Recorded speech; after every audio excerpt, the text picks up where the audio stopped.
კოალიცია ქართული ოცნების მერობის კანდიდატი სამთო ქიმიის ქუჩაზე მრავალბინიანი სახლის მცხოვრებლებს შეხვდა. ბეგის იორიძე მოსახლეობას საკუთარი ავტობიოგრაფია მოკლედ წარუდგინა და იმ განსახორციელებელ გეგმებზე ისაუბრა, რის გაკეთებასაც სამომავლოდ მერად არჩევის შემთხვევაში აპირებს. მერობის კანდიდატმა ადგილობრივების პრობლემები მოისმინა და ხაზგასმით აღნიშნა, რომ მოსახლეობის მდგომარეობა მძიმეა და აუცილებელ რეაგირებას საჭიროებს. ძალიან ცუდ დღეში არის მოსახლეობა. ვერ წარმოვიდგენთ ისეთი პრობლემები დგას, იმნაირი პრობლემები დგას, რომლის გადაჭრას აბსოლუტურად არაფერი არ სჭირდება, გარდა იმისა, რომ ხელმძღვანელს გააჩნდეს კეთილი ნება.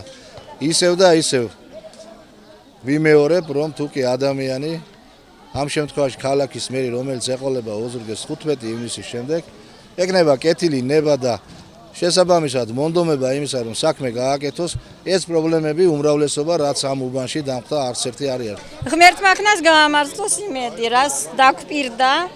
ახლა ყველაფერი არ ვიცი, მაგრამ თუკი მართლა წაადგება ქალაქს, გაუმარჯოს.